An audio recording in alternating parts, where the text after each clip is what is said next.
Hi friends, welcome back to my channel. So onion samosa అండి, క్రిస్పీగా street స్టైల్లో onion samosa. So ప్రాసెస్లోకి వెళ్ళిపోదాం. ముందుగా మనం స్టఫింగ్ చేసుకుందాం.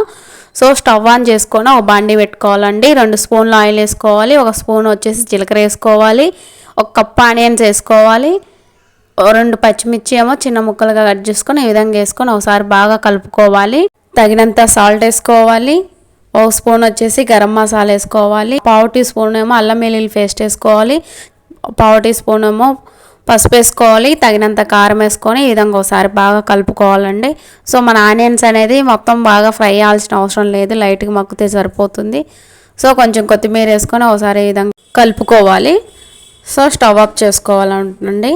సో మన స్టఫింగ్ అంతా ఒక బౌల్ తీసుకొని బౌల్లోకి ట్రాన్స్ఫర్ చేసుకోవాలండి. మన స్టఫింగ్ అనేది సింపుల్గా రెడీ అయిపోయింది. పక్కన పెట్టుకొని మనం గోధుమ పిండి తీసుకోవాలండి. ఒక బౌల్ తీసుకొని 1 కప్పు గోధుమ పిండి, 1 స్పూన్ సాల్ట్, చిటికెడంతా బేకింగ్ సోడా వేసుకొని మన ఆయిల్ అనేది కొంచెం వేడి చేసుకొని వేసుకోవాలండి. సో ఈ విధంగా బాగా మొత్తం కలుపుకోవాలి. మధ్య మధ్యలో వాటర్ కొన్ని పోసుకుంటూ ఈ విధంగా మన చపాతీ పిండి ఏ విధంగా కలుపుకుంటామో అలా చపాతీ పిండిలా బాగా కలుపుకోవాలండి. సో ఈ విధంగా కలుపుకొని పిండి అనేది ఈ విధంగా సాఫ్ట్గా ఉంటే సరిపోతుంది. 15 నిమిషాలు అనేది పక్కన పెట్టుకోవాలండి. సో 15 నిమిషాల తర్వాత క్యాప్ తీసి ఒకసారి చపాతీ పిండి బాగా కలుపుకోవాలండి ఇలా. సో ఈ విధంగా కలుపుకున్నాక నేనైతే చపాతీకి 2 చిన్న చిన్న బాల్స్ లాగా కొన్ని ముద్దల్లా చేస్తున్నాను. నేనైతే ఒక 4 బాల్స్ లాగా చేసి పక్కన పెట్టుకొని మన చపాతీ అనేది చేస్తున్నాను అండి.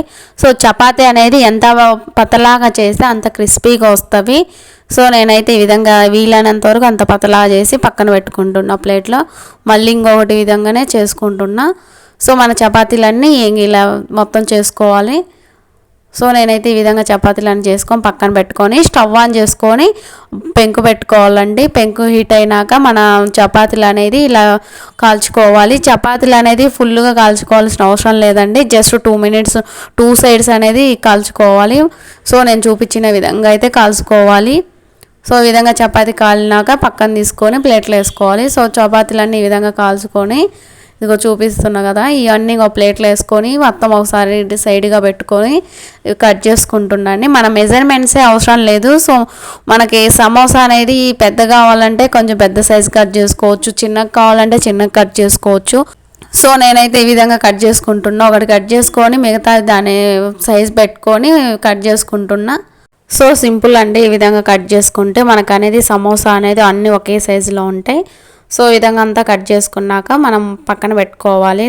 సమోసా స్లైసెస్ అన్నీ రెడీ అయినట్టు కొంచెం గోధుమ పిండి తీసుకొని కొన్ని వాటర్ వేసుకొని ఈ విధంగా బాగా కలుపుకోవాలండి. పక్కన పెట్టి అలానే స్టఫింగ్ కూడా పక్కన పెట్టుకోవాలి. సమోసా స్లైస్ని చేతి తీసుకొని మనం అదే సగానికి అనేది ఆ పిండి ఇలా రాస్తే మళ్ళీ యువతలకి కూడా రాస్తే మధ్యలో మనకు సమోసా సేఫ్ వస్తుందండి. సో లోపల అనేది స్టఫింగ్ పెట్టి మళ్ళీ రౌండ్ మొత్తం ఆ పిండి రాసి క్లోజ్ చేయటమే సింపుల్గా మన సమోసా అనేది రెడీ అయినట్టు. సో నెక్స్ట్ కూడా ఇలానే మొత్తం ఫోల్డ్ చేసుకొని లోపల స్టఫింగ్ పెట్టుకొని క్లోజ్ చేసుకోవడం అండి. అదే ఓపెన్ అవ్వకుండా ఉండటానికి ఆ పిండి అనేది వాడుకుంటాం.